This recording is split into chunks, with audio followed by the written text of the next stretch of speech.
Okay. Thank you very much. Ladies and gentlemen, we will start the first sessions, the parallel sessions, pregnancy tract, the main hall. We will present the first speakers. She will be Elizabeth Pierce.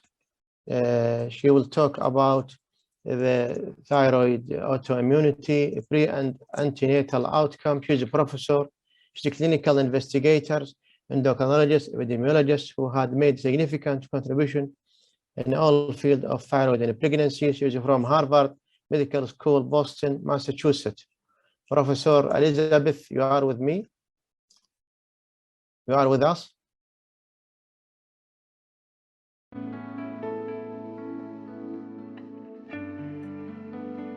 She will be talking about thyroid autoimmunity, pre and antenatal outcome. It's a pleasure to be with you, at least virtually. And I'm going to discuss today thyroid autoimmunity in the peri-pregnancy setting.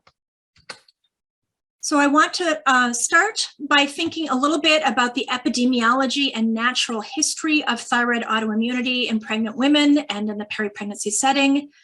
Then what we know about associations between thyroid antibodies and adverse pregnancy outcomes, even in women with normal thyroid function.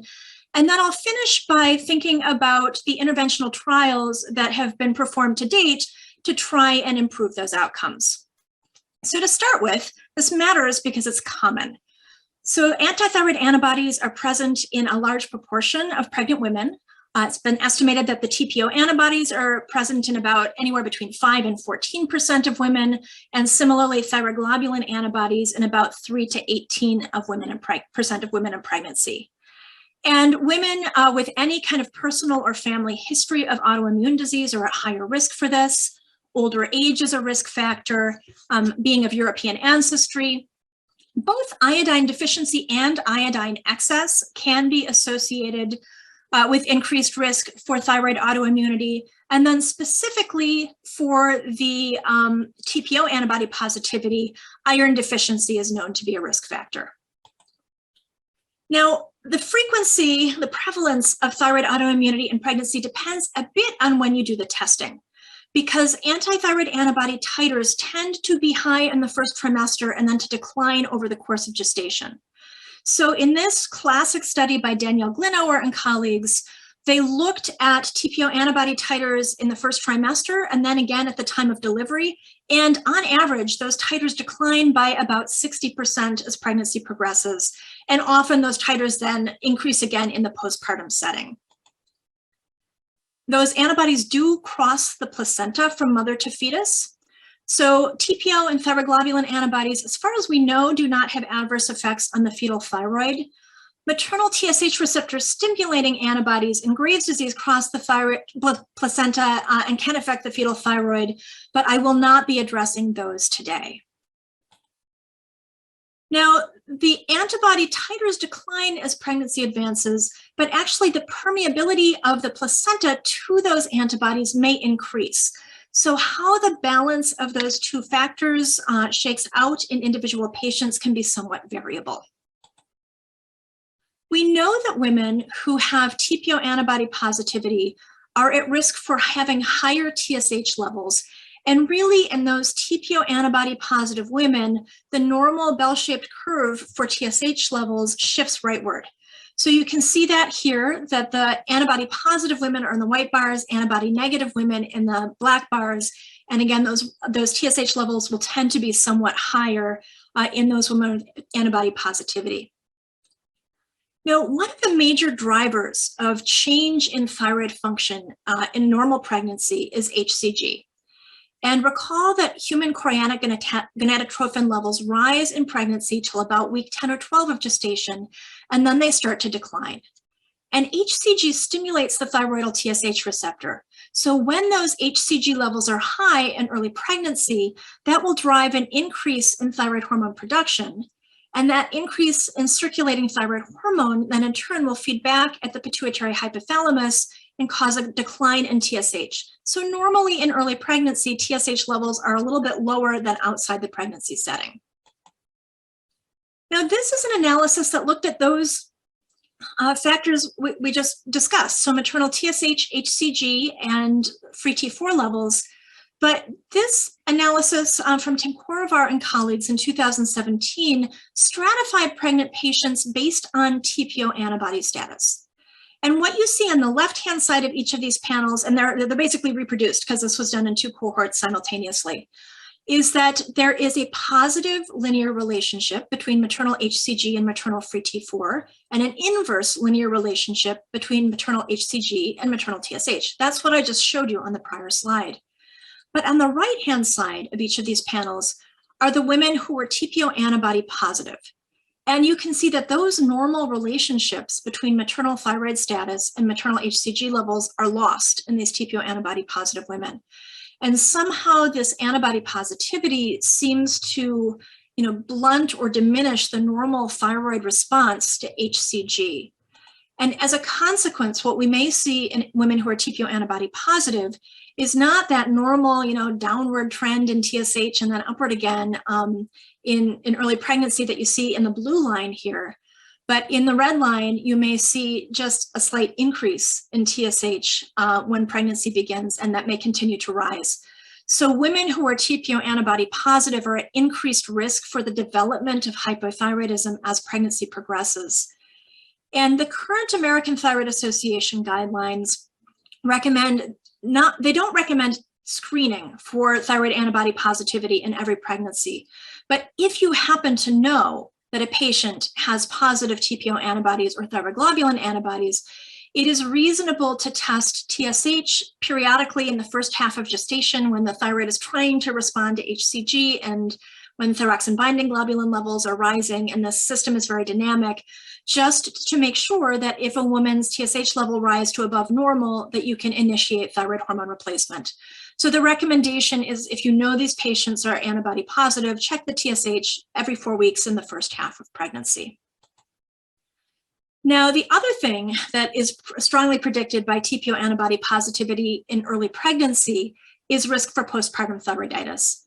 In fact, this is a highly sensitive screening tool for risk for postpartum thyroiditis, and about half of the women with a positive TPO antibody, if it's measured in the first trimester, will go on to develop postpartum thyroiditis after delivery. So again, if you know a patient is antibody positive, it's reasonable to monitor thyroid function, not just in early pregnancy, but also for the first 6 months or so postpartum.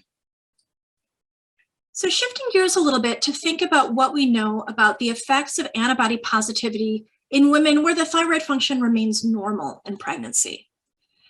And starting first with women who undergo assisted reproductive technologies, so IVF or IVF with ICSI for infertility. And this is a meta-analysis that demonstrates that women who are TPO antibody positive, even when the thyroid function is normal, are at increased risk for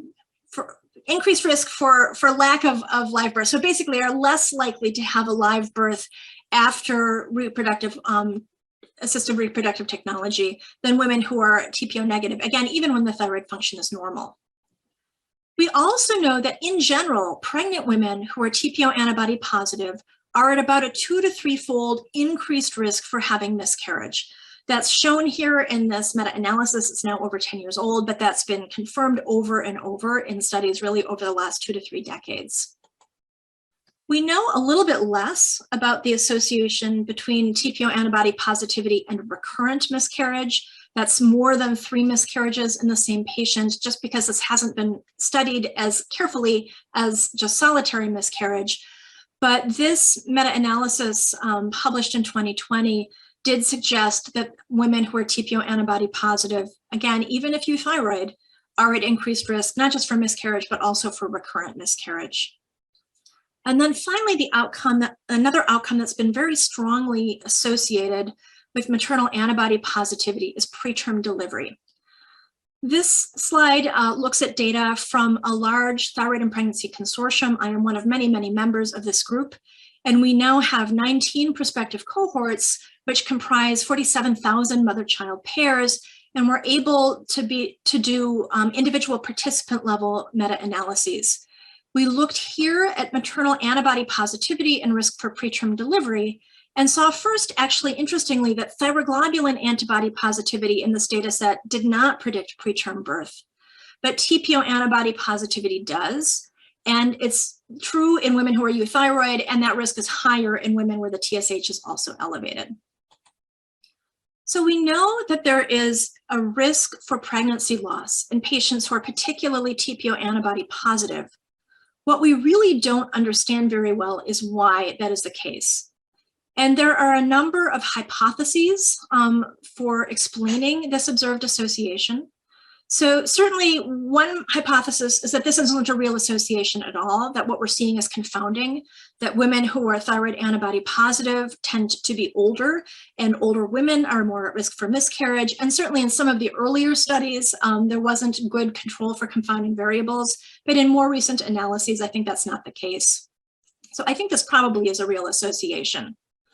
Another theory is that perhaps women who have normal thyroid function in early gestation, but who have positive TPO antibodies, as I showed you already, they're more likely to go on to develop hypothyroidism as pregnancy progresses than are the women without the thyroid antibodies. So maybe what happens is that if we do not intervene, these TPO antibody positive women who are euthyroid in early pregnancy are going to become hypothyroid as pregnancy progresses. And maybe it's that hypothyroidism that causes the pregnancy loss. Another possibility that's been suggested is that some women who are TPO antibody positive, who have Hashimoto's thyroiditis, also make TSH receptor blocking antibodies. And those can bind to and can inhibit the HCG receptor on the corpus luteum. So maybe that's a reason for early pregnancy loss, sort of off-target effects of these antibodies.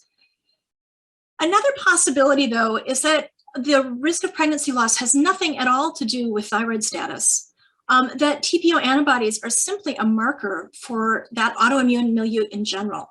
And it's something about abnormal T cell function, so altered cytokines or inflammation, or perhaps it's a marker for the presence of other non-organ specific antibodies. And it's just something else about the autoimmunity per se, not the thyroid status, that causes pregnancy and preterm delivery. We don't really know. And when we don't know the underlying mechanism, it's hard to understand what the appropriate intervention should look like. So there are 3 different interventions that have been studied to date in clinical trials, and we'll walk through each of these.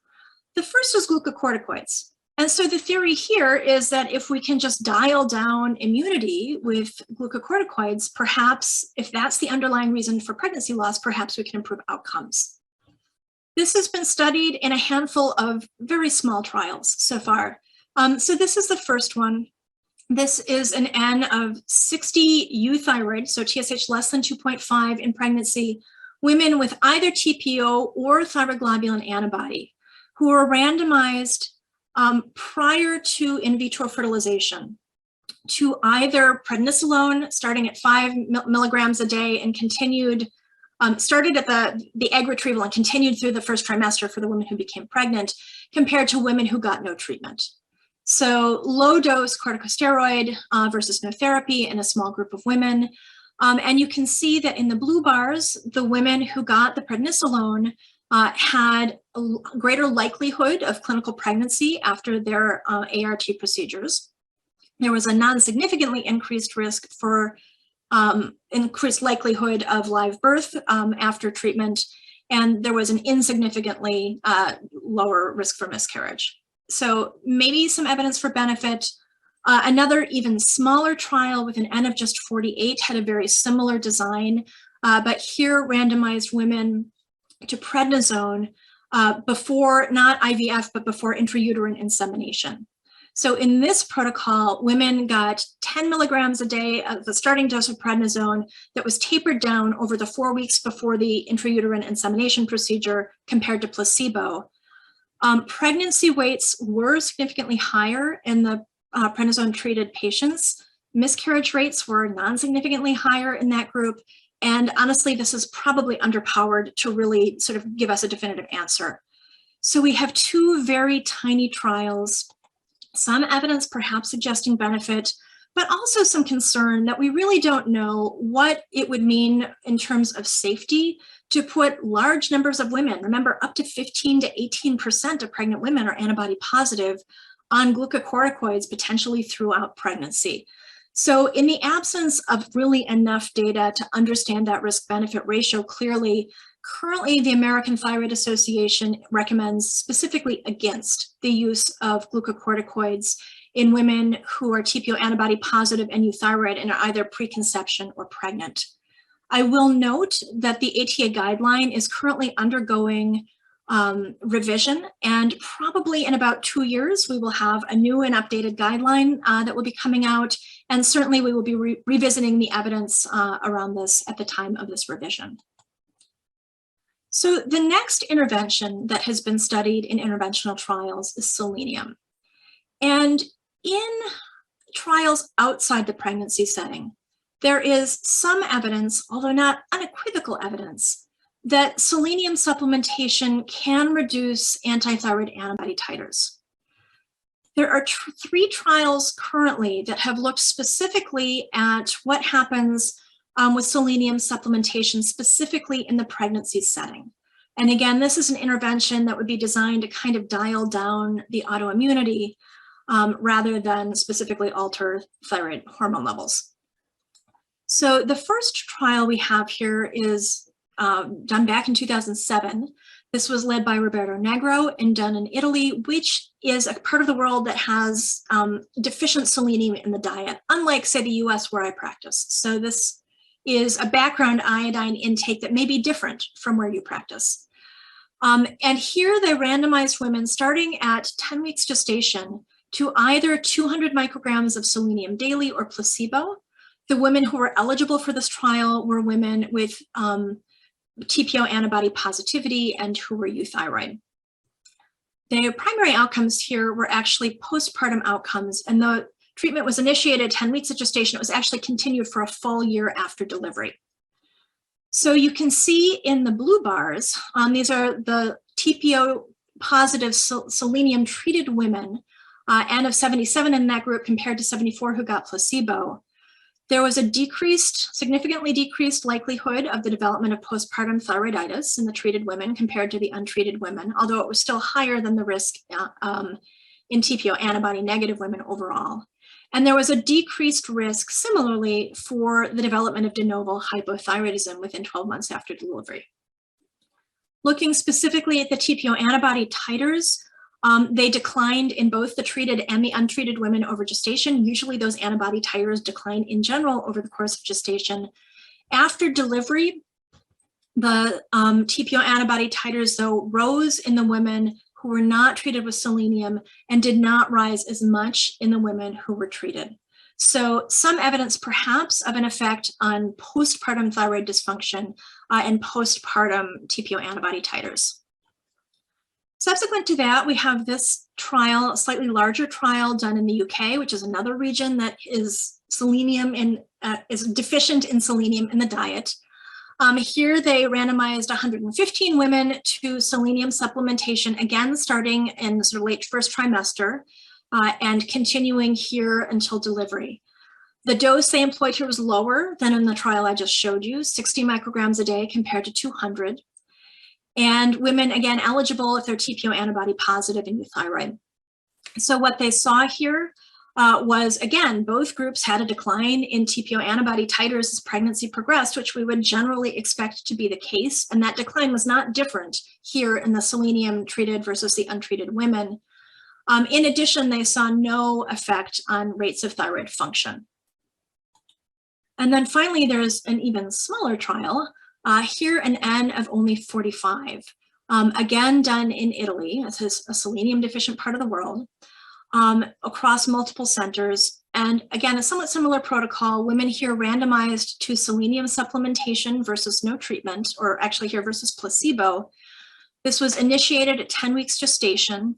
And the dose here, yet a slightly different dose again. So the dose of selenium here is 83 micrograms a day. Now, it's important to note that the women in this trial were TPO antibody positive, and most of them had known and treated hypothyroidism. So most of these women were actually on levothyroxine. They saw no real difference in antibody titers for either TPO or thyroglobulin antibodies in the treated versus untreated women during gestation. But postpartum, they noted a more marked increase in antibody titers in the women who did not receive treatment compared to the women who did. They did not see any difference here in thyroid function, although probably weren't powered to see that. So we have kind of a mixed bag with 3 trials using different doses and different populations. And what we don't really have is a large trial. It's important to note that selenium has multiple effects in the body. There's something like 27 different selenoproteins in the body. And so there is some potential for off-target effects and toxicity, potentially increased risk for gestational diabetes. So again, we're not really sure in the absence of really ideal data whether there's truly a benefit to selenium, and if so, if it outweighs any risk. And the current ATA guideline, again, recommends specifically against using selenium supplementation to try and reduce the frequency of postpartum thyroid dysfunction. So the last intervention, the one that's been studied the most, is treatment with levothyroxine. So this is sort of supposing that perhaps the association we see with TPO antibody positivity and pregnancy loss is mediated by low thyroid function. And interest in this intervention was really sparked by this trial by Roberto Negro, published back in 2006, in which they randomized TPO positive euthyroid women in early pregnancy to low-dose levothyroxine versus no therapy. And they saw really marked reductions in both the risk for miscarriage and the risk for preterm delivery, such that they were at the same level as the women who were TPO antibody negative. So after that trial, we had about a decade where we were waiting to see if these results could be replicated. Unfortunately, we have newer data that suggests that they can't. So the first of the newer trials is this one from Faridun Azizi's group in Iran. They used the same treatment protocol with levothyroxine as in that Negro trial, randomized women in early gestation who were TPO antibody positive and had a TSH up to 10. So a mixed group of subclinically hypothyroid and euthyroid women, randomized to levothyroxine versus no treatment. The primary outcome here was preterm delivery, and they did see a decrease in the preterm deliveries with treatment, but in sensitivity analyses, they really only saw that decrease in the women with a TSH above 4, so the women hypothyroid at baseline. No effect in the women who were truly euthyroid. We have 2 trials in large journals, also in recent years, that have looked at the effects of intervening with low-dose levothyroxine, not during early conception, but preconception. Not during early gestation, but preconception. So the first of these is this one. This is Postal, done in China. They screened 32,000 women preconception, all of whom went on to have in vitro fertilization. 600 women randomized 300 to levothyroxine at low dose and titrated to normalize TSH versus controls who got no therapy, treatment initiated pre-IVF and continued until delivery if women became pregnant. They saw no difference in rates of miscarriage, clinical pregnancy, or live birth, so a very negative trial. Followed up 2 years later by the tablet trial done in the UK under the leadership of Rena Dillon-Smith and published in the New England Journal. This was a somewhat similar protocol where they screened women preconception. Here, either women with a history of miscarriage or a history of infertility, and so some of the women in this trial wound up conceiving naturally and some using assisted reproduction. 476 women randomized to treatment with low-dose levothyroxine, here a fixed dose, initiated preconception, continued to delivery, compared to controls who got placebo. And they saw no difference in their primary outcome, which was live birth at least 34 weeks gestation, and no differences in risks for pregnancy loss, preterm delivery, or any of the neonatal outcomes they looked at. So another very negative trial. And in 2017, in the ATA guideline, we had suggested consideration of low-dose levothyroxine for these TPO antibody positive women, given that we think it's a fairly low-risk intervention at low doses, and it was sort of perhaps biologically plausible that we'd see an effect. But honestly, since then, we have these 3 negative trials, and I think that's called this advice into question. I am no longer doing this in my own clinical practice, and clearly we will be revisiting this as we revise these guidelines. So I would conclude by noting that antithyroid antibodies are fairly common in pregnant women. and that they're associated, particularly the TPO antibody, with risk for maternal hypothyroidism and postpartum thyroiditis, and also with multiple obstetric outcomes, primarily miscarriage, recurrent miscarriage, preterm delivery, but the mechanism for that association is not clear. So current clinical recommendations are that we should monitor TSH in any women we know are antibody positive and who are euthyroid prior to pregnancy, monitor closely in early pregnancy, and monitor also after delivery. That we do not recommend currently treating women in pregnancy or preconception with glucocorticoids or selenium if they're TPO antibody positive. One can consider low-dose levothyroxine treatment, but I think in light of recent trial data, the benefit of that approach is doubtful. So with that, I'll thank you for your attention. Elizabeth, please stay with us to the end. The second, very nice talk, excellent. The next speaker will be presented by Dr. Afaf. Thank you very much. We continue with the pregnancy track. Just to introduce myself, I'm Dr. Afaf Shamari, consultant endocrinologist. I'm the president of Saudi Society of Endocrinology and Metabolism. It's my pleasure to introduce Dr. Vijay Vidya, who's the consultant endocrinology in at the Royal Devon and Exeter NHS Foundation Trust and University of Exeter Medical School Endocrinology. He's going to talk about the hyperthyroidism in a pregnancy. Please, Dr. Vidya. It is great pleasure to be participating in this first annual Congress of Arab Thyroid Association. My talk today is on management of hyperthyroidism in pregnancy. In this talk, I first plan to discuss briefly the impact of pregnancy on thyroid physiology. Then I'll go on to talk about causes, consequences, and management of hyperthyroidism in pregnancy, focusing on Graves' disease. Pregnancy has multiple impact on thyroid physiology, including increased synthesis of thyroxine binding globulin, impact on iodine metabolism, and increased expression of placental deiodinase. I would like to talk a bit more about effect of human chorionic gonadotropin, HCG, and the effect of pregnancy on immune system. Placenta produce HCG in early pregnancy, peaking around 10 to 11 weeks of gestation. The HCG has thyroid stimulating effect, and therefore in early pregnancy, free thyroid hormone levels increases with reciprocal suppression of TSH. As a consequence, TSH reference range in pregnancy is lower than non-pregnant population. And ideally, trimester assay and population-specific reference ranges are needed for thyroid function tests to assess thyroid function in pregnancy. But in the absence of that, the American Thyroid Association guidelines from 2017 recommend that upper limit of TSH in pregnancy should be around 0.5 millunits per liter, less than non-pregnant reference range for that particular assay. Pregnancy also has profound immunological changes to prevent immune rejection of the fetus. And of these changes, the upregulation of T regulatory cell is the most important.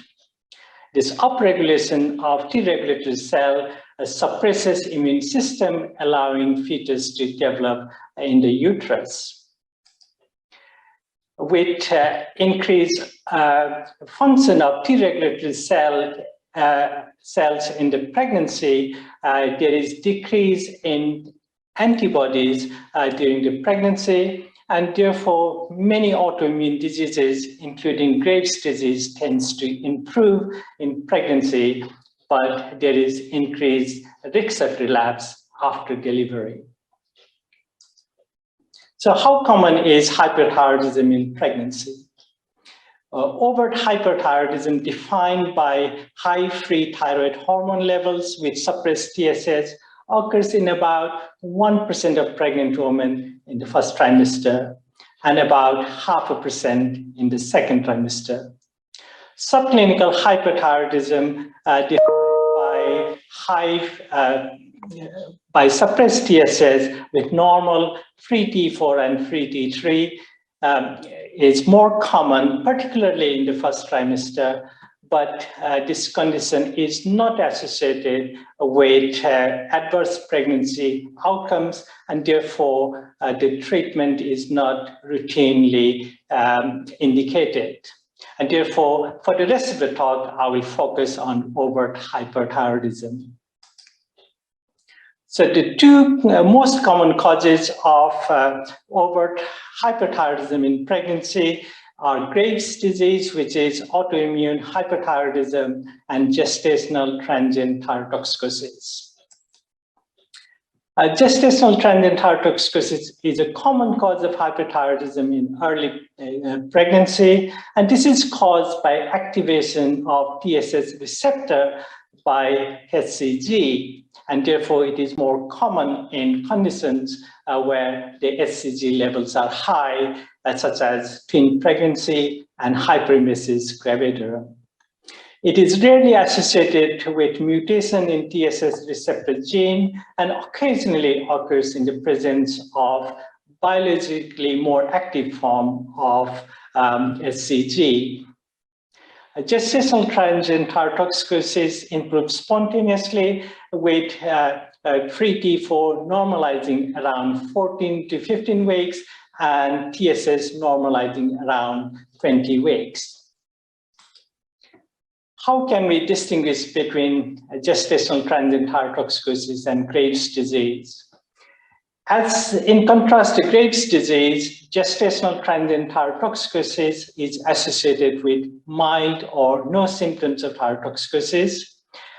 Goiter and thyroid eye disease are absent, and TSH receptor antibodies are negative. Gestational transient thyrotoxicosis tend to occur earlier in pregnancy.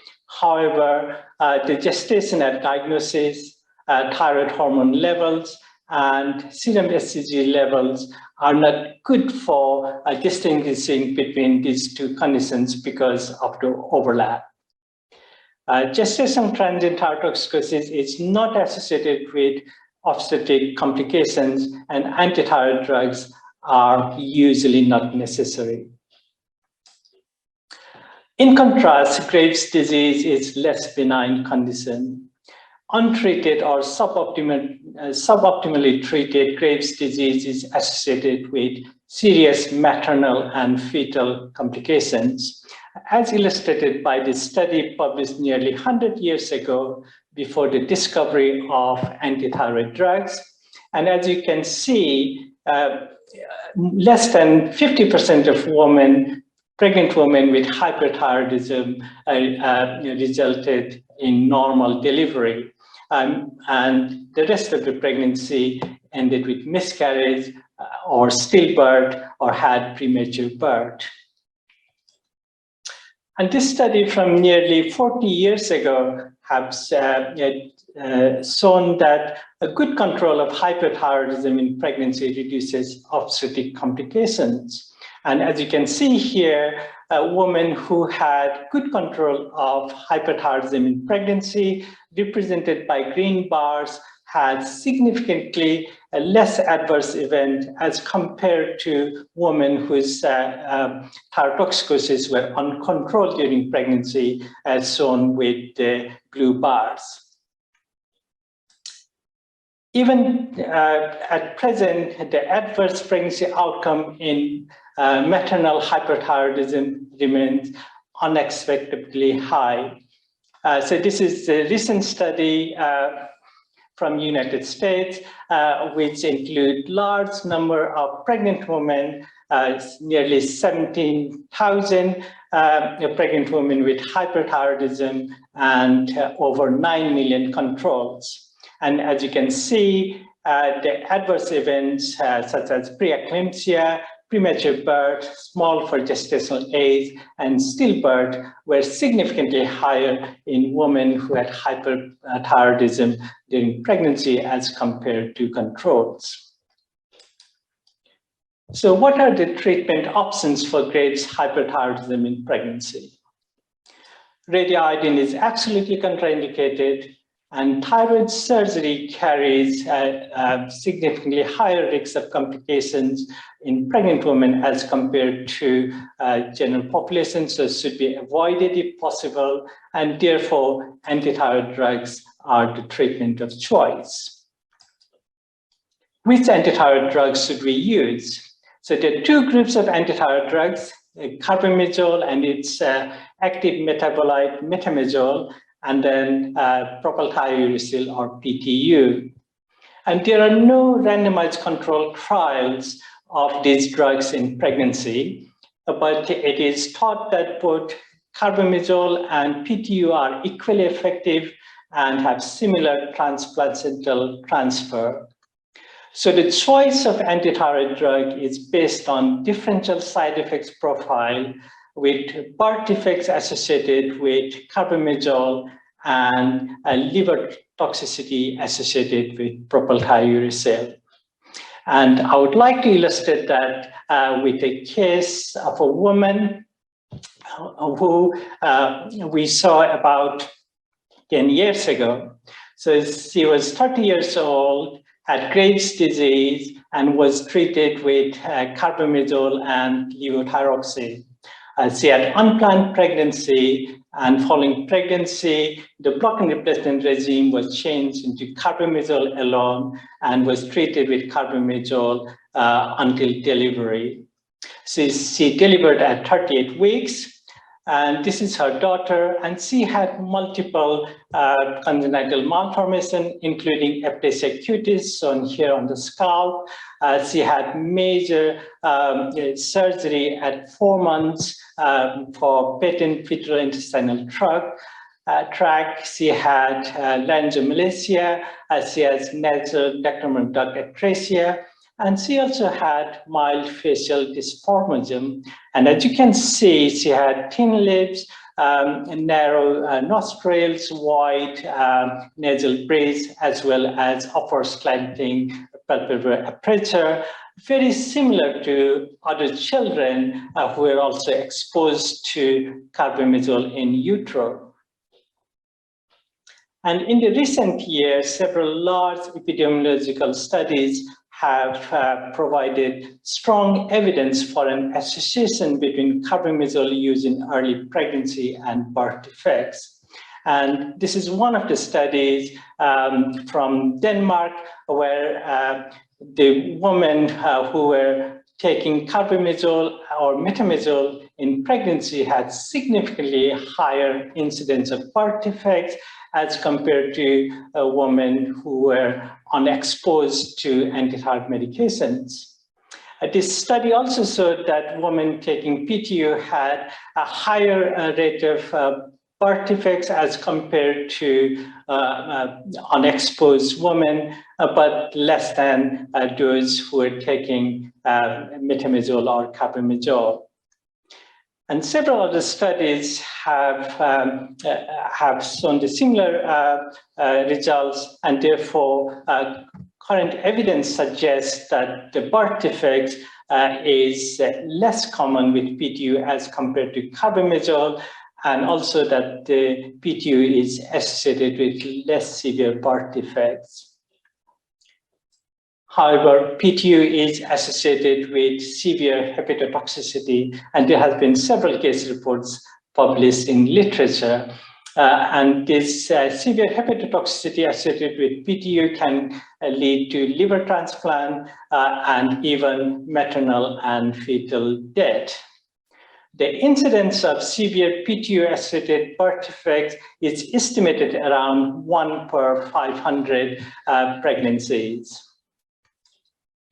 So when we are choosing antithyroid drugs in pregnancy, we need to consider embryopathy associated with carbimazole, severe hepatotoxicity associated with PTU, and of course the risks of not treating thyrotoxicosis in pregnancy. So what do the guidelines say? 2017 American Thyroid Association guidelines recommend that women on metamizole or carbimazole should be switched to PTU when the pregnancy is confirmed.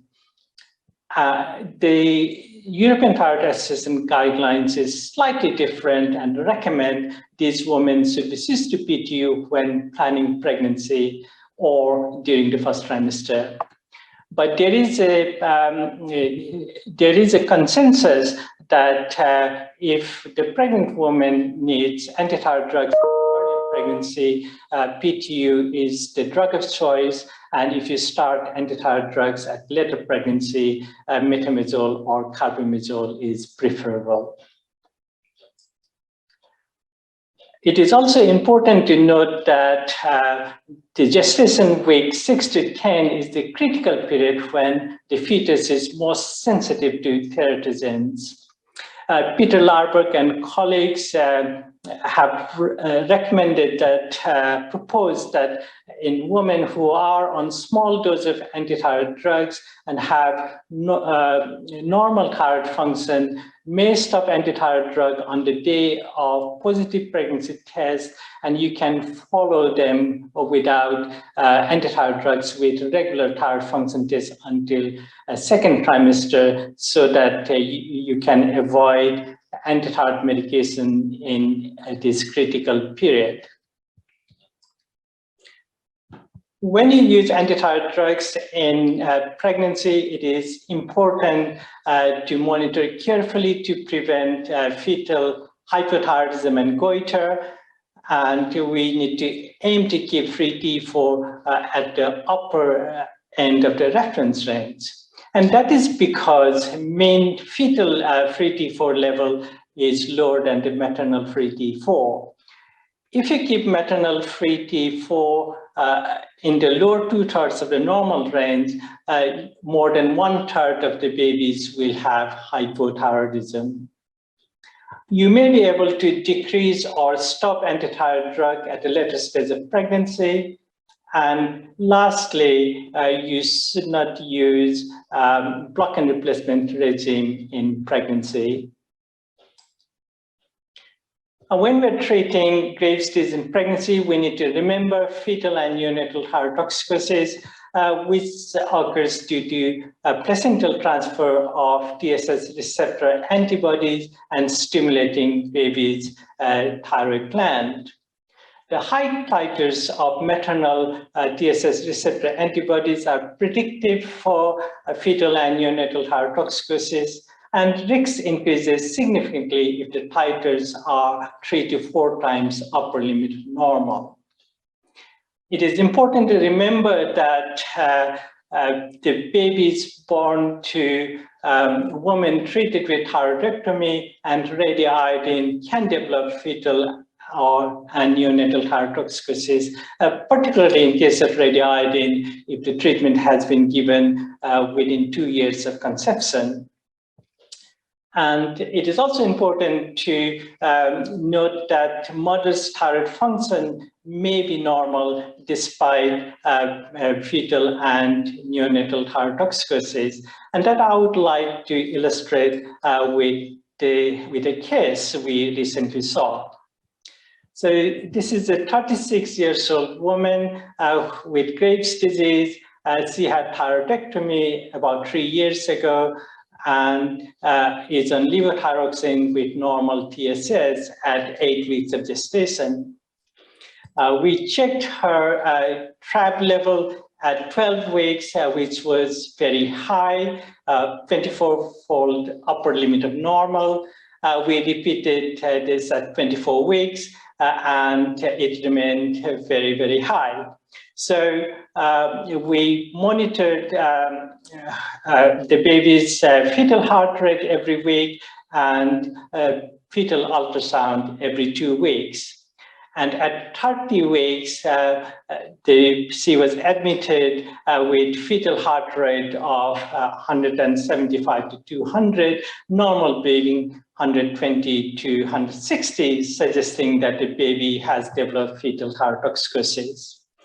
The fetal ultrasound showed no goiter, and there was no evidence of growth retardation.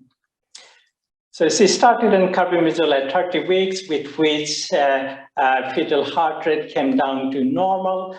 But unfortunately, at 34 weeks, she had premature delivery at home.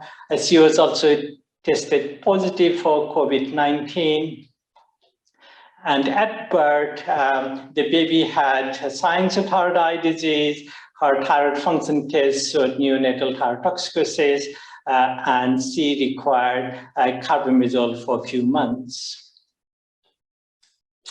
So I just want to conclude by these take-home messages. We need to consider transient gestational thyrotoxicosis or Graves' disease in women presenting with hyperthyroidism in the first trimester. If antithyroid drug is necessary in early pregnancy, PTU is preferable. We must measure TSS receptor antibodies in all women with Graves' disease. And if TSS receptor antibodies are positive, particularly with high titer, we need to watch for fetal and neonatal thyrotoxicosis. And lastly, to close, a liaison between obstetric, endocrine, and pediatric team is really important for successful outcome.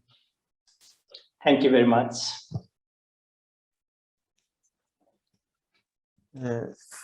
Thank you, Dr. Vijay. The third speaker of this first sessions, the main hall on pregnancy, will be Professor Christine Bollard.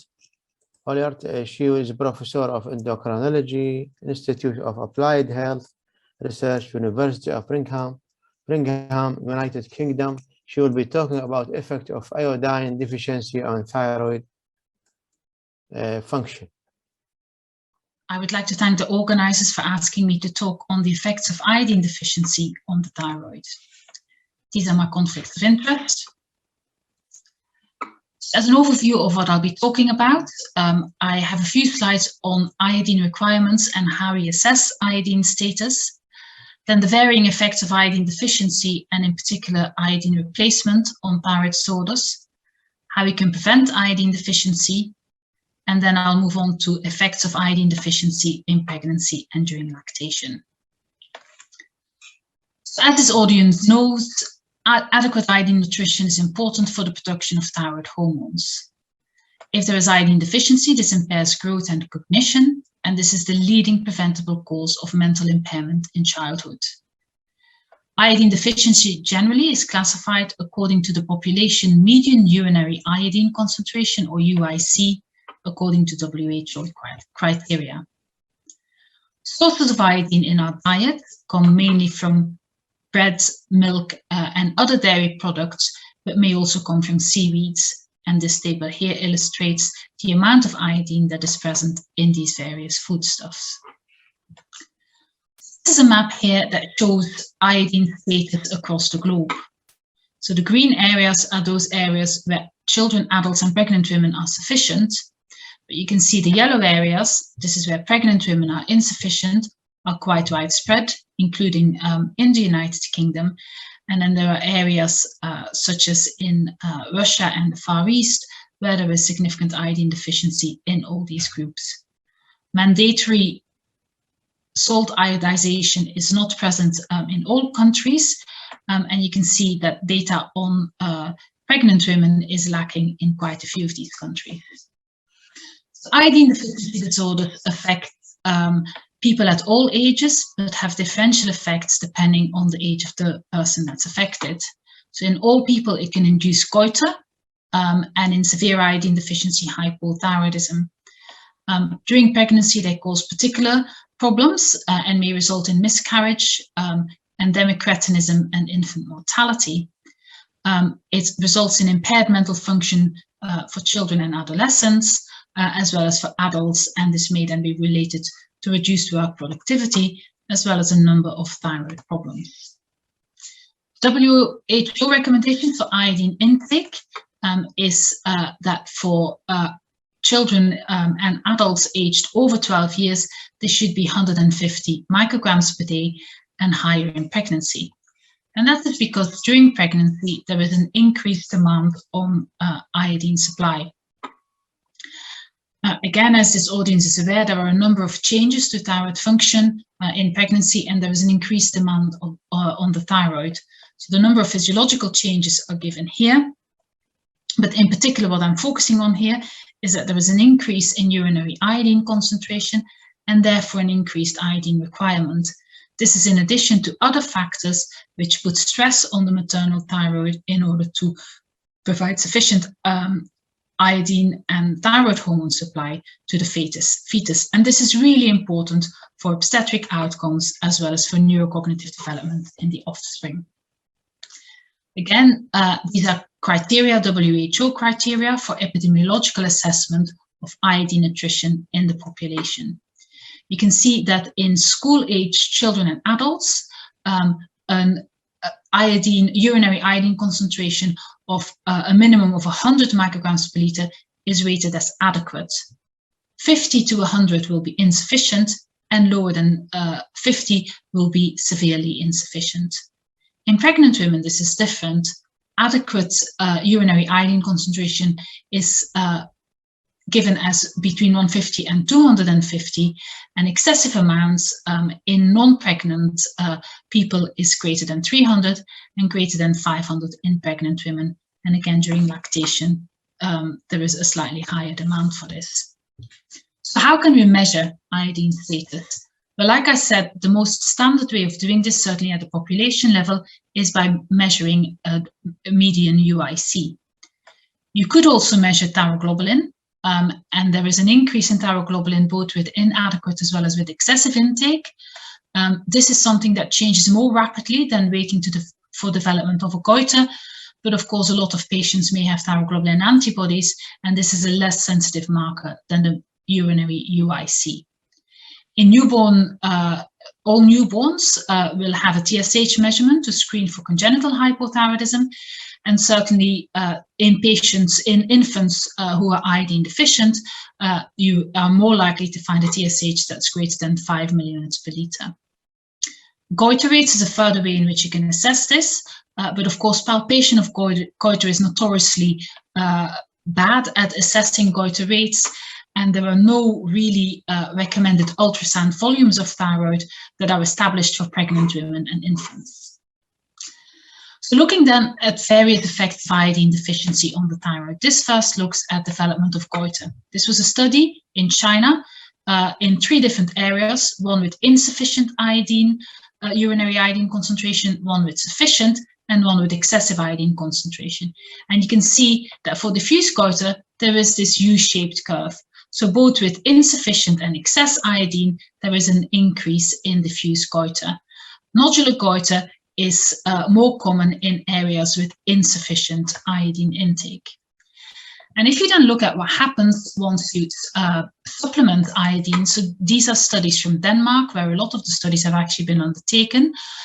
So in Aalborg, which is an area of moderate deficiency, and in Copenhagen, which is an area of mild deficiency to sufficient iodine intake, you can see that there was, before there was mandatory salt iodization, there was an increase in thyroid volume, particularly in the moderately deficient ones, and that following iodine or mandatory salt iodization, when the cohort was reassessed, that there was a reduction in the size of the thyroid, and this was most pronounced in Aalborg, which was the area of moderate deficiency.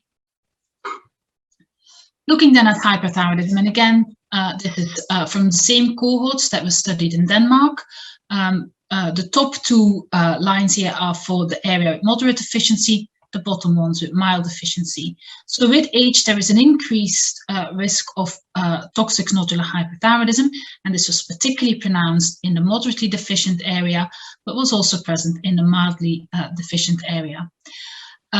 So this was mainly due to an increase in toxic nodular disease, And we know that once we institute iodized salt or mandatory supplementation of iodine, that there may be transient further increases in the prevalence of hyperthyroidism. This is more pronounced in areas where deficiency is severe and if the replacement results in excessive intake. It is therefore important to induce a gradual introduction of this iodized salt at optimal levels. And we know that following adequate replacement, the prevalence of hyperthyroidism actually will fall to levels that were there below iodization or mandatory iodization took place. This looked at effect on hypothyroidism, and there is no doubt that there is overt hypothyroidism in patients who have severe iodine deficiency. However, the prevalence of subclinical and overt hypothyroidism in those with moderate deficiency is lower than in those patients who are sufficient. Again, this is the Danish cohort that I've already illustrated. Aalborg are the patients that have moderate deficiency. In Copenhagen, they are only very mildly or even sufficient. And you can see, so it's the right-hand side of these graphs here, that there are lower rates of hypothyroidism, both in males and females, in the moderately deficient areas. And that is true even when this is subdivided to age. So increasing iodine intake will result in small increases in subclinical hypothyroidism, but again, often this is transient. So both the effects following iodization on hyper and hypothyroidism often are transient. For hypothyroidism, this is mainly found in patients who also have evidence of thyroid autoimmunity. And then looking at thyroid autoimmunity per se, we know that after salt iodization, thyroid antibodies rise. Again, here, this is from the Danish cohort, where you can see before and after iodization, the rates of TPO and thyroglobulin antibodies rise, both in men and women, and particularly in women aged between 18 and 45. There was no difference when you looked at the moderately or the mildly deficient area in the antibody titers.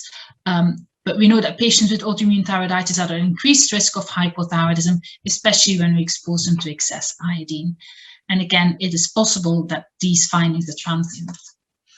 And then finally, looking at thyroid cancer, there is no clear association found in multiple observational studies between thyroid cancer risk and dietary thyroid intake. In the United States, there has been static iodine intake, and as I've already as we all know, there has been a significant increase in the prevalence of thyroid cancer. Chronic iodine deficiency is known to be a risk factor for follicular thyroid cancer.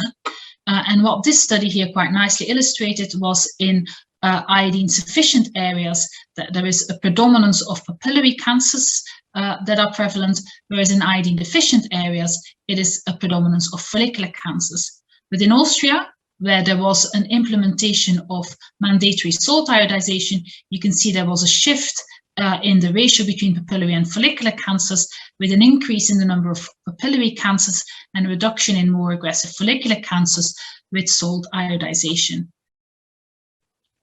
So how do we prevent iodine deficiency? Well, salt iodization is a very simple, effective, safe, and inexpensive way of doing this. And in low-income countries, more than 70% of them will use iodized salt.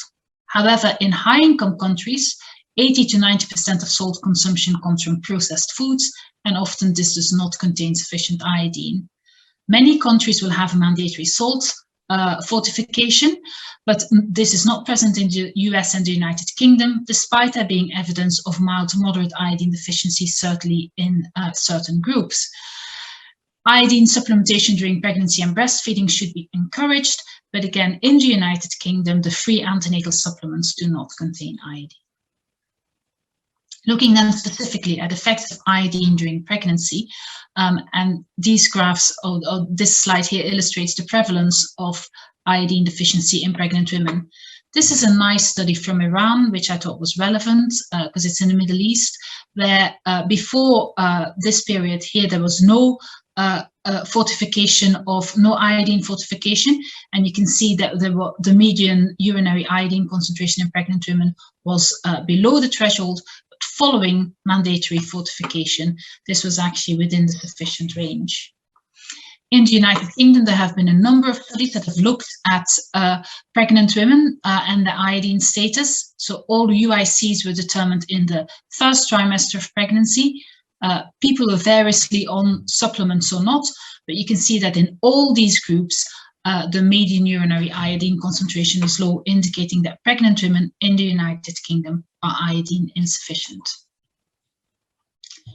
So what are the effects then on outcomes? And I've divided this up into obstetric and neurocognitive outcomes. And there is no doubt that in severe iodine deficiency, there is an increased risk of obstetric complications.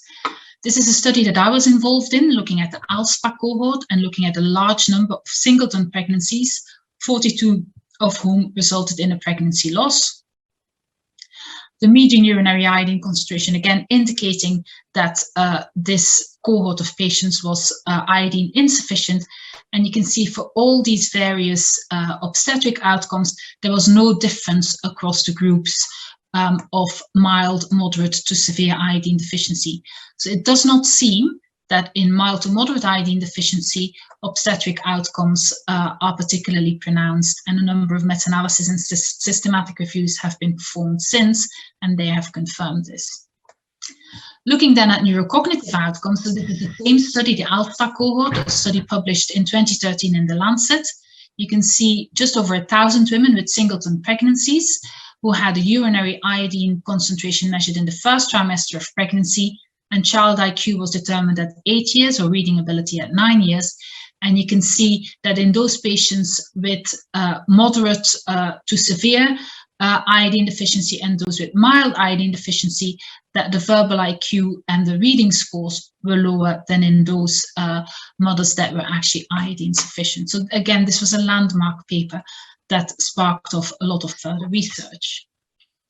What happens then when we supplement iodine? Well, for the first study, this is an old study published in 1971, but was the first study to illustrate that if you give iodized oil to pregnant women in an area of severe iodine deficiency, this was in East New Guinea, where there was severe iodine deficiency, that actually by giving iodized salt, the number of neurologically impaired children was lower, and that they presented at a later age. Chinese meta-analysis have shown that by replacing iodine during pregnancy, you can raise the mean population IQ by 7 to 12 points. And then more recently, what we have had, again, looking at more milder iodine deficiency, an RCT in India and Thailand, which are areas of mild iodine deficiency, where either 200 micrograms of iodine or placebo were given, and developmental scores in children were determined at 5 to 6 years. You can see this is a verbal IQ score, a performance score, and then a more global developmental score. And actually, there was no difference between giving iodine or placebo. So again, this seems more pronounced in severe, but less so in mild to moderate iodine deficiency. Finally, then looking at what happens during lactation. So breastfed children will rely on maternal iodine supply for their thyroid hormone synthesis and their normal functioning. Inadequate iodine supply in breastfeeding women has been reported even in countries where there is mandatory fortification, and iodine supplementation may be needed. This was quite an elegant study from Morocco, where 241 mother and infant pairs were randomized to either receive, where the mother received 400 milligrams of iodine, and the baby got placebo, or 100 milligrams iodine to the baby and placebo to the mother. And you can see that if you give the mother iodine during breastfeeding, that the urinary iodine concentrations in the infant are higher, and the rates of hypothyroidism, again, are lower in these children. So it seems that the best way to do this is not to give it to the child, but to give it to the mother. And then finally, what we have done in the University of Birmingham is developed an economic model looking at the economic literature linking iodine insufficiency with IQ and income. We developed a decision tree to compare iodine supplementation versus no iodine supplementation during pregnancy. And very much what we tried to do was limit the benefits and overestimate potential harms from iodine supplementation. Like I said, in the UK, there is no universal iodine supplementation, and there is no recommendation to pregnant women that they should take iodine. But what we found was that iodine supplementation was cost saving from a health service perspective, and definitely so from a societal perspective, where up to £4,500 per woman would be saved. We estimated in this model that the net gain of IQ points would be 1.22, and this, of course, may have implications for nearly 2 billion people worldwide.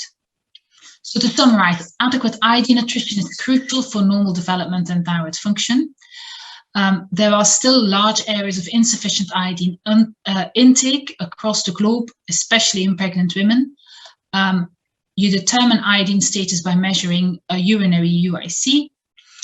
Iodine deficiency affects thyroid structure, function, and autoimmunity, and this very much depends on the severity of iodine deficiency as well as other patient factors. And iodine replacement has differential effects on these various thyroidal disorders. Severe iodine deficiency results in poor obstetric and neurocognitive outcomes, and it is less clear whether there are beneficial effects of iodine supplementation during pregnancy in mild to moderate deficient pregnant women. Thank you very much. So, Christine, now we will have the session of Q&A, which will supposed to be last for 15 minutes. Dr. Afafi's time is for you to start the question, please. Thank you very much. I would like to thank all our speakers for very interesting and challenging topics that we have.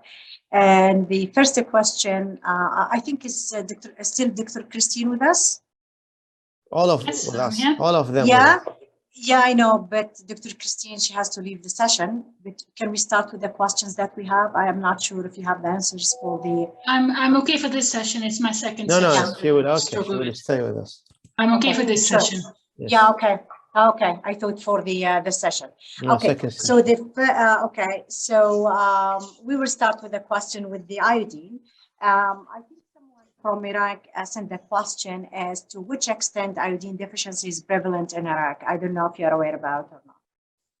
I don't know is the honest answer. I don't know if Elizabeth knows, because Elizabeth is probably more of an iodine expert than I am. So I don't know off the top of my head, but I will say that you can look up the country-specific data at the Iodine Global Network, ign.org, and the WHO and the Iodine Global Network maintain an annual map with linked data, so you can sort of see what's going on in your region. I can answer this. There is no data for Iraq. WHO endorsed that there is no data for Iraq. But my impression is that in the Middle East, iodine deficiency is not such a huge problem. Sure, this is what I understand, because usually it's iodinized salt, Yes. so it's not so prevalent anyway. Indeed. So we'll go with the second question to Elizabeth. The question is the management of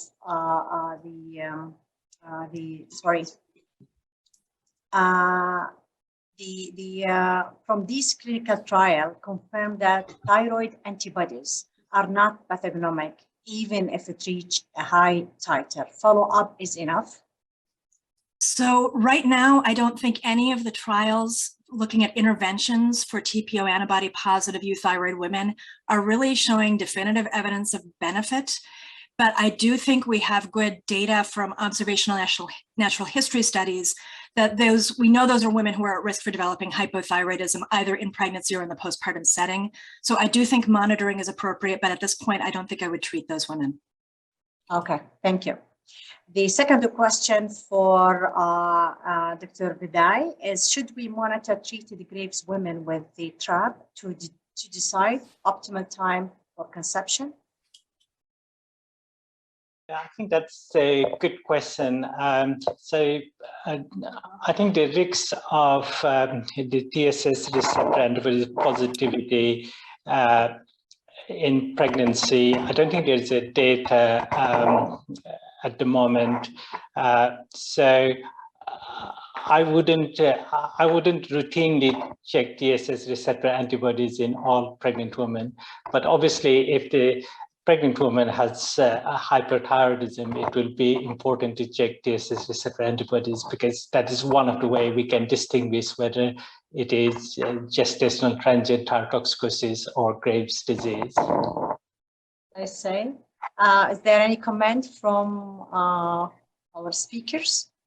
So I check TSH receptor antibodies in any woman who's ever had Graves' disease, because I've been caught out women who've become hypothyroid following radioiodine. The most recent one was 10 years before she became pregnant. She had very high level of TSH receptor antibodies, and the baby had severe fetal Graves and neonatal Graves' disease. So current recommendations are to check in anyone who's ever had Graves' disease at the start of pregnancy, and if they're raised, that you repeat it at 20 and 28 weeks. 20 weeks tells you how closely you should monitor. 28 weeks predicts the risk of neonatal Graves' disease. That is my understanding. I see. How about Elizabeth? Yours? I would agree with everything that's been said. I think perhaps the one group where you don't necessarily need to do the antibody titers are women with Graves' disease on anti-thyroid drug, where you can be monitoring, not on anti-thyroid drug, who are women who are in remission with intact thyroids, not needing treatment. Because in those women, if they don't have enough antibody to cause their own hyperthyroidism, it's not going to cause fetal hyperthyroidism. But anybody else with Graves' disease, yeah. So if they are an antithyroid, we don't have to do the antibodies. No, if they're on, I misspoke at the beginning. If they're on antithyroid drug, you should, because you want to see what the balance of antibody and drug is that's getting to the, the fetus. That gives you a sense of that. So the one group you don't need to are women with a history of Graves with an intact thyroid, so no radioactive iodine, no surgery, who are not requiring antithyroid drugs and who are euthyroid. I see. Okay. The other question is, selenium increased risk of GTM and reduced thyroid autoimmunity. How to explain that with the data of higher TPO and GTM?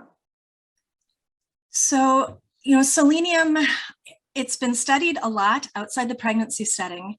And I would say results of the trials outside pregnancy are kind of inconclusive as to whether it definitively lowers TPO antibody titers. In some studies it seems to, in some studies it doesn't. And we have an equally mixed bag of studies in pregnancy, but they're fairly small trials. And I think as for a number of nutrients, selenium has a fairly narrow window of sort of optimal intakes, and it's not so hard to get to selenium toxicity if you overshoot. And selenium toxicity may, among other adverse effects, potentially increase risk for gestational diabetes. This is all kind of nebulous and we don't have great data. But I think because there's not great certainty about benefit, and there's also lack of clarity, I think, about safety risks in pregnancy, and also because there's very variable selenium intake in background diets in different parts of the world, probably recommendations for universal selenium supplementation, it's too soon. Maybe more studies will show in select groups that it's beneficial. I see. Thank you. The question always is coming, the referral from primary healthcare is, when do we do if the patient is not having thyroid disease and she's pregnant?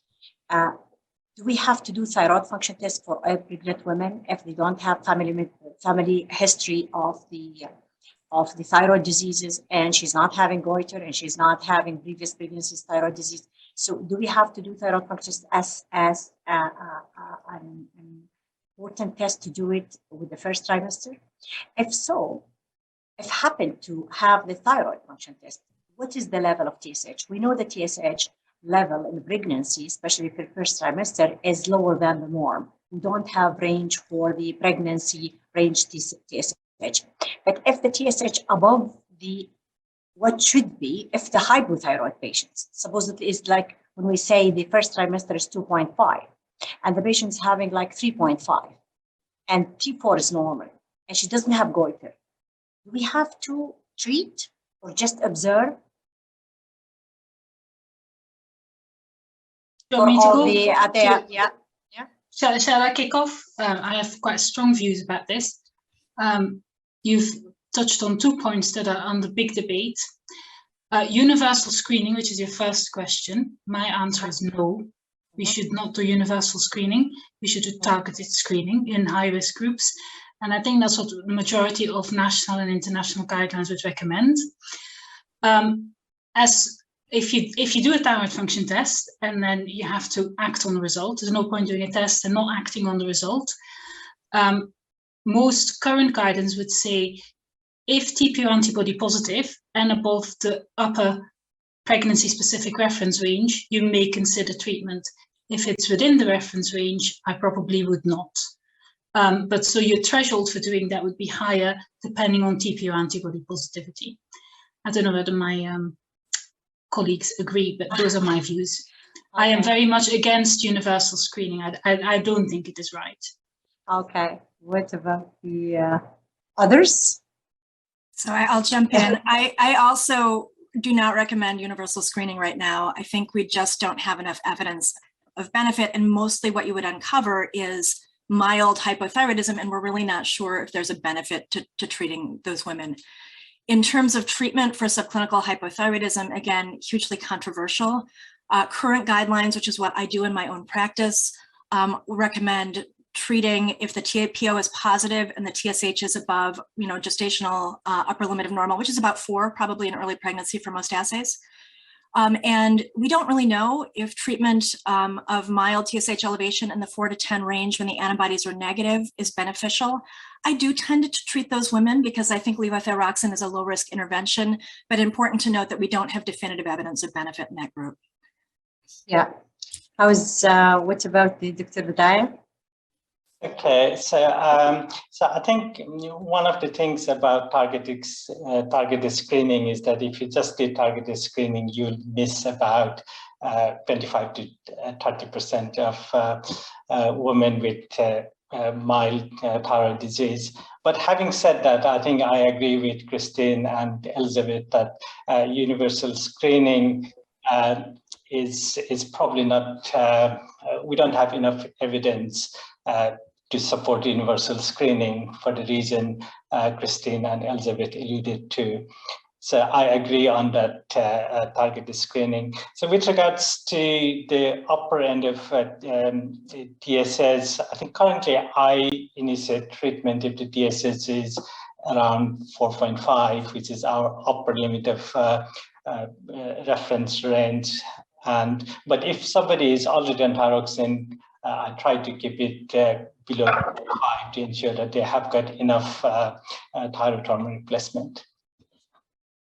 Now, the last question is, if a patient's having transient hyperthyroidism pregnancy and return back to normal, and she doesn't have goiter, do we have to repeat thyroid function test in the second trimester, or we have to keep an eye on the thyroid function test, or just if normalized, then we stop doing the thyroid, or we don't have to follow it up? Yeah, I think if we diagnose transient gestational thyrotoxicosis, we would expect that the woman's thyroid hormone levels, free T4 and free T3, will normalize by 14 to 16 weeks of gestation. And the TSS might remain suppressed until around 20 weeks. But I think once they are normalized, I wouldn't expect them to have recurrence of thyrotoxicosis. I wouldn't usually monitor unless there are other reasons to recheck the thyroid function. Okay. Any comment from the others? I agree. I also agree with BJ. I think it's nice, because often it may linger on a bit longer than 16 weeks. It's nice to see that at least the free T4, because they can shoot up to quite high levels even with GTT. It's nice to see that they come down and that you haven't missed the diagnosis. It would be very rare to make a new diagnosis of Graves, but it is described, and I have seen patients newly presenting with Graves in pregnancy. So I think it's an individualized approach, and depending on where you started off from, it's nice to know that this patient's thyroid function is near normal, even if so that the TSH suppression I wouldn't worry about. There's so many women with a suppressed TSH in pregnancy, but it's nice to know that this is going the right direction. Okay. I have a question to Professor Bediah. Is there any harm of staying with carbimazole 10 milligram in the first trimester? We have a woman who have a Graves' disease before a pregnancy, and they are already stabilized on 5 to 10 milligram carbimazole, which I think methimazole around below that, I mean around 5 to 8 milligram. Is there any need to change to BTU in the first trimester as far as they are stabilized on this small dose of carbimazole? Yeah, I think that's a really good question, and I think I would say I think there are a few points. The first thing is to say because the carbimazole is associated with birth defects, I think the evidence is pretty strong. Although there are some it depends upon the dose, but I think even the small dose has been associated with birth defects. So that doesn't exclude everything. So all the young women we are starting carbimazole or metamazole, we should warn about the birth defects. And secondly, I think we need to have the discussion about this pre-pregnancy counseling. What are the options and the risks and benefits of all? And if they and it is possible. My own practice is that if the woman doesn't want to have definitive treatment before pregnancy, I tend to put on propylhydrosol because it is associated with less frequent birth defect and less severe birth defects based on the current evidence.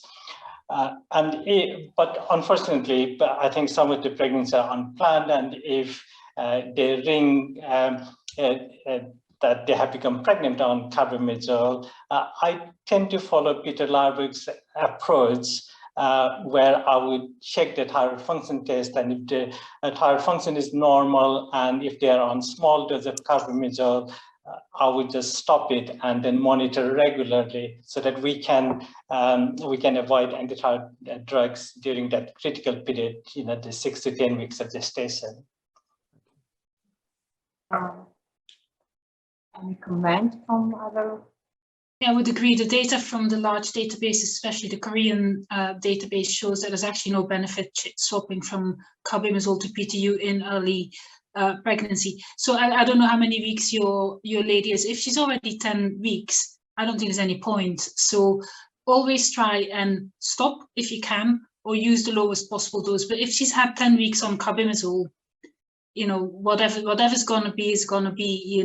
You've missed it, and there is no. Both the Danish and the Korean database have shown that swapping in the first trimester has no better outcomes. Elizabeth? Yes, I would agree. The absolute risk in the Korean database study, which was almost 3 million mother-child pairs, was that for every 1,000 pregnancies, you might see an excess 9 birth defects with PTU. It was 17 for methimazole or carbimazole. And then for women who were exposed to both PTU and methimazole, so the women where you're switching once she's in the first trimester, it's 16. So I think if you're going to switch, it should be preconception. And there should be really a lot of preconception counseling done in any of our patients who are women of reproductive age who have Graves' disease. Okay, because of time, thank you very much for our colleague Elizabeth, Christine, and Vijay for contributions we appreciate in this meeting. And we have to conclude this session with the thyroid and pregnancy. Thank you very much. Thank you. Thank you very much. Thank you.